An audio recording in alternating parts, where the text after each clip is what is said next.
All right, let's do this, guys. Let's talk about the separation of church and state, shall we? Yeah.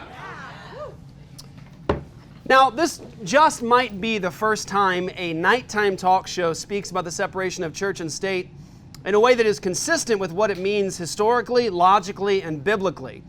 Except for the time that Paul Washer had his own late-night talk show called Laugh with Paul. Show never actually aired because he didn't laugh once. We love you, Paul Washer. He's actually amazing. Now, this subject is particularly important in a time like this because we are living currently in a culture that celebrates what I like to call pop confusion. And no, pop confusion does not mean pop stars that look alike.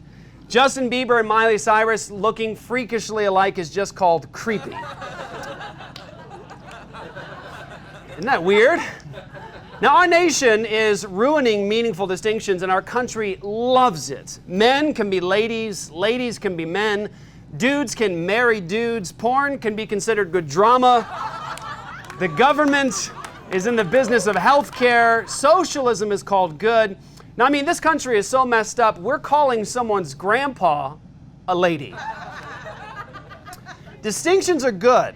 And they are very important. For instance, it's good to know the difference between a pool noodle and a hammer.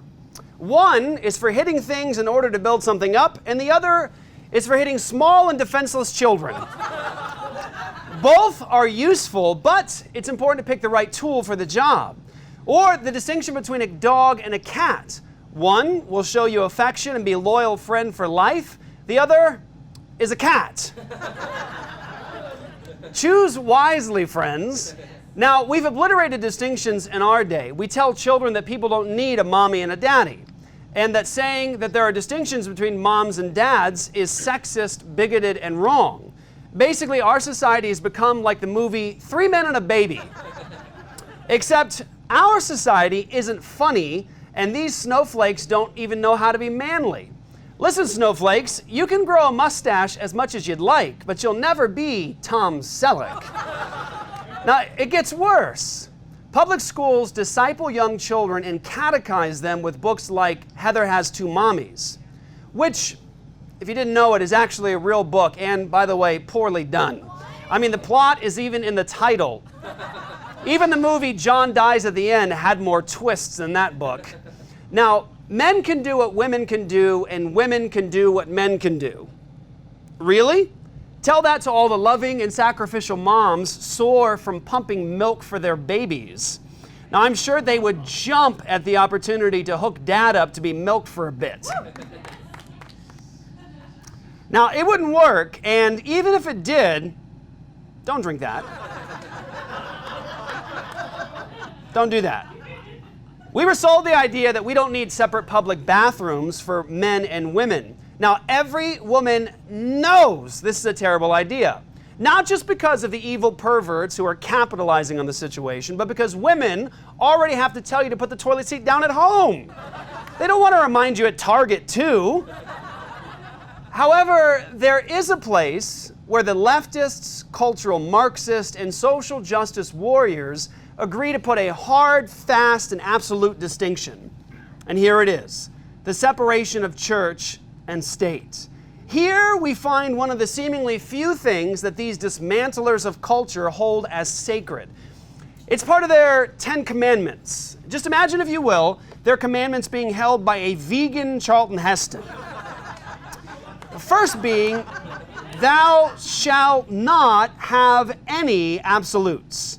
The second being, thou shalt absolutely not let God in government. And the third, of course, being, thou shalt be absolute about having absolutely, absolutes, absolutely. There's a reason why the founding fathers set this republic up in a way that said that we shall not mix state and church, shall not establish a religion.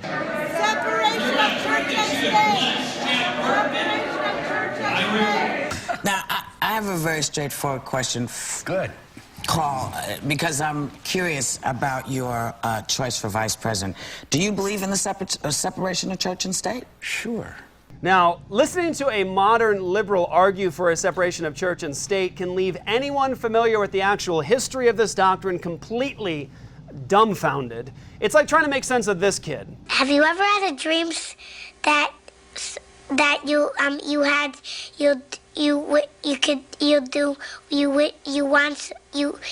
do so you want him to do you so much you could do anything. Now, first of all, Christians do believe in a separation of church and state. As a matter of fact, we invented it. Now, that's right. If we were a teen soap, we broke up with the state first. Then the state started spreading rumors like, the church broke up with me, so why does she have to talk about me all the time? The reality is, the separation of church and state means something way different than what anarchists would have you believe today. The Bible always taught, always, as a part of God's law, that there is to be a distinction between the realm of the civil magistrate and the realm of the church. In history, particularly during the time of the Reformation, Christians fought for the biblical idea of a free church and a free state. Now, our founding fathers were the beneficiaries of these Christian ideas, only when they employed them, they never, ever, ever meant the perverse thing that these leftists and cultural anarchists mean today, which is separation of God and state. Now, they meant what the Bible meant. These are two distinct realms with differing functions. The state is to execute justice, punish evil, and protect and reward the righteous, while the church functions as the realm of worship, evangelism, proclamation of God's truth and justice, and to care for the broken. Both institutions were distinct, but both were to be ruled, here it is, by God's law. So Christians created the distinction in our culture, but those who want to see the world burn redefined it. So A, you're welcome, leftists, and B, how dare you? How dare you? Next, from the standpoint of the United States, the phrase, the separation of church and state, doesn't even appear in our Constitution. Here's what it does say. It says, Congress shall make no law respecting an establishment of religion, which, in its historical context, meant what the Christians who influenced it said it meant. There are two distinct realms. They didn't want a situation that they had in England, wherein the state had blended with the church, thus destroying the distinction in those realms and creating a church ran by the state. That is against God's law, my friend. And as a matter of historical fact, the popular and mangled phrase, the separation of church and state, actually appeared in a letter from Thomas Jefferson on January 1st, 1802. He wrote this letter to the Baptists in Danbury, Connecticut. These Baptists were concerned about the danger of a state-run denomination or church, and they were also concerned about not being able to influence the government properly as the Baptists. So Jefferson wrote back to them encouraging them not to worry about an official state-operated church because, here it is, there is a separation of church and state. Jefferson wasn't undoing the biblical and historic model. He was actually upholding it. He didn't mean that there's to be a separation of God and state or of morality and state like the leftists and other moral anarchists want today. I mean, just think about this, guys. Think about how far we've actually gone. We live in a time where Christians have bought into the fiction that the church has no responsibility to be a prophetic voice to the state, and that magistrates in the civil realm are under no real obligation to obey God. Having consistent Christians in the civil realm is about as foreign and out of place as Hillary Clinton on this interview with the Breakfast Club. What's something that you always carry with you? Hot sauce. Really? Yeah. Really? Are you getting information right now? Hot sauce. Hot sauce in my bag, Swag? Hot sauce. Really? Yes. Now listen, I yes. just want you to know, people are going to see this and say, okay, she's pandering to black people again. Okay. Is it working? Wow, first of all. Now, who told her that it was okay to say hot sauce? Listen, Hillary, if at any time you can put it in there, mention a stereotypical food item, they'll love it. Now, let's face it, America, we're a far cry from the first Supreme Court Justice, John Jay. John Jay was not only involved in the founding of our nation and part of the first SCOTUS, but he was vice president and then president of the American Bible Society. Founding Father John Jay was appointed by George Washington as the first Chief Justice of the Supreme Court, a co-author of the Federalist Papers with Alexander Hamilton and James Madison, Governor of New York, President of the Continental Congress. John Jay's contributions to the founding of the United States is significant.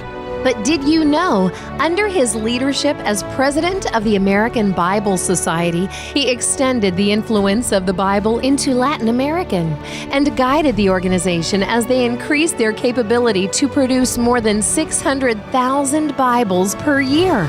In a letter to his eldest son, John Jay wrote, "The Bible is the best of all books. Continue therefore to read it and to regulate your life by its precepts. Engage with the Bible in its influence over the centuries." Brought to you by Museum of the Bible. John Jay was a consistent Christian involved in civil government. America's case law system was ordered directly after the law of God given by Moses. So, another point for Christianity and government, and a big fat secularist can't even create a culture because their worldview can't make sense of anything award for the secularists. Now, we would give you a trophy for your participation, secularists, but we're not you.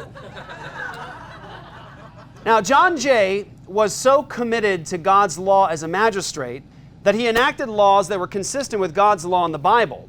Here's what he actually said about God's law, quote, "It appears to me that the gospel not only recognizes the whole moral law and extends and perfects our knowledge of it, but also enjoins on all mankind the observance of it, being ordained by a legislator of infinite wisdom and rectitude, and in whom there is no variableness. It must be free from imperfection, and therefore never has nor ever will require amendment or alteration."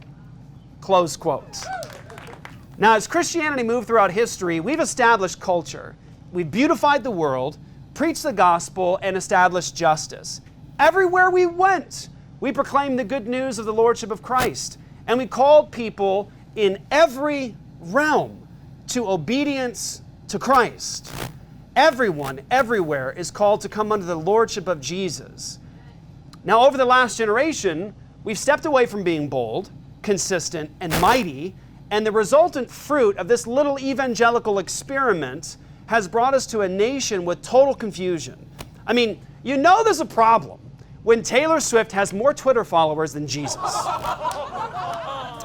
This is, by the way, what you ought to expect. It's another one of those important distinctions that are true, whether you like it or not, Mr. Destroyer of all things good. We either have a choice between a universe of total meaning with Christ or a universe of total meaninglessness without Him. Your move, Christian. Next week with Jeff Durbin, the late night show with the unpopular opinion. Tuesdays, only on Facebook Live.